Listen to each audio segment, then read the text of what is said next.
When looking at a scene with more than two characters, there's various choices that have to be made and questions asked about the language and the relationships. Now, in this particular scene, Trinculo encounters Caliban for the first time. Caliban is hiding under a large gabardine or cloak. Trinculo slips under there as well to get out of the thunderstorm, and Stefano walks in and thinks that they are a large four-legged monster. Alas, so the storm has come again. Right, oh, my best way is to creep under his gabardine. There's no other shelter hereabout. So, oh gosh. Oh gosh. Oh no. Oh. Misery acquaints a man with strange bedfellows.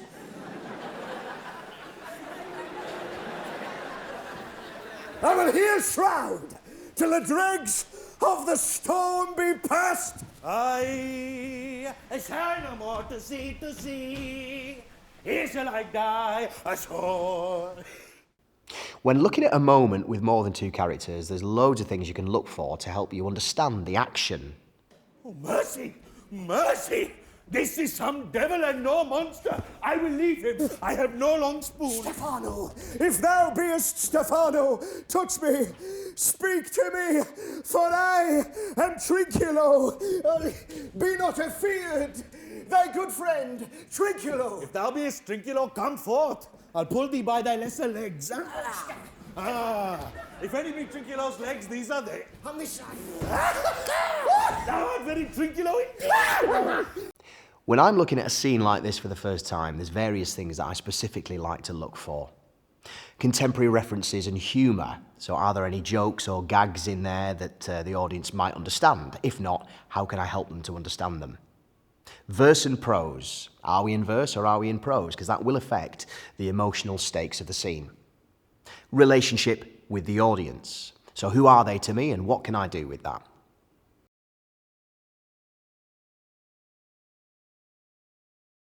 Do you think about it being funny, or do you just go for the truth of it? How do you translate 400-year-old Elizabeth Jacobean humour? Yeah, I've revealed my response, haven't I, with that laugh?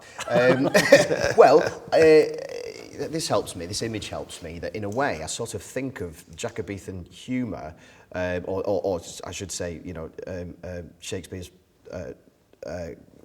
Comedy writing as being a little bit like 400-year-old buildings. They both need a bit of scaffolding, a tiny bit of ad-libbing around some of the language and some of the jokes. You can break through it and allow the audience to enjoy it. One of the first 3 lines I have when I walk on, I break it, at your suggestion actually, and engage with the audience, accusing one of them of having broken wind, which immediately lets them relax because they go, oh, this guy's going to talk to us. I hear it sing i' the wind. Oh, God, the wind. Whew. Is that you?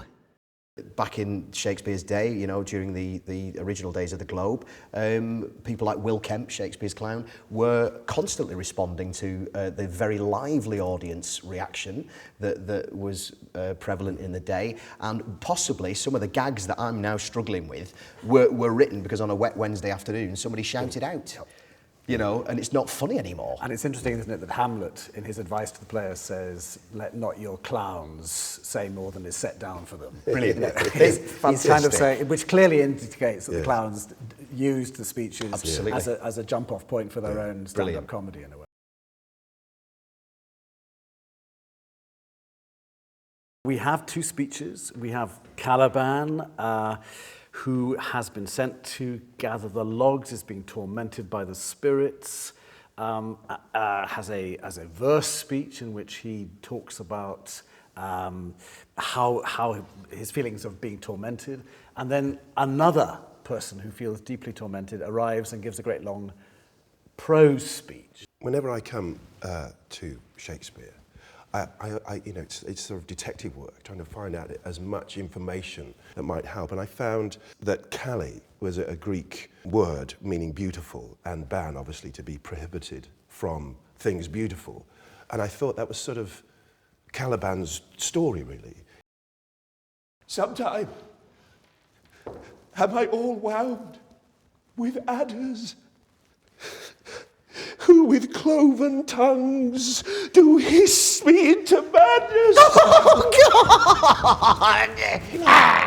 Now, lo, here comes a spirit of his, and to torment me for bringing wood in slowly, I'll fall flat. Perchance he will not mind me. Here's neither bush nor shrub to bear off any weather at all, and another storm brewing. Caliban's set up very specifically Yeah. in verse, and then what does the prose do? Well, I've always understood, and correct me if I'm wrong, but I've always understood prose to be a kind of heightened formality. So to be a very deliberate way of speaking, almost choosing your words. Now, in a way, I would have expected Trinculo to speak in verse because he's frightened, he's under pressure, he's in a new place, he's being quite emotive. But one of the choices I've made for the role is that he is always on show. Being a clown in day-to-day life means that he is consistently trying to entertain. The prose, Yeah. it does give him a greater freedom in a way, doesn't it? Verse Yeah. is to some extent quite restrictive. There are beats that you need to hit.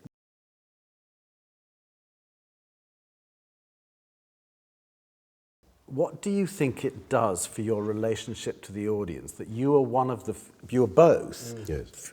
two of the few characters in the play that talk directly to us? What for Caliban, what does that do?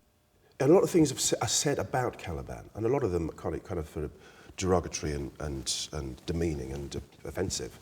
Caliban, I think, has a chance to speak to the audience.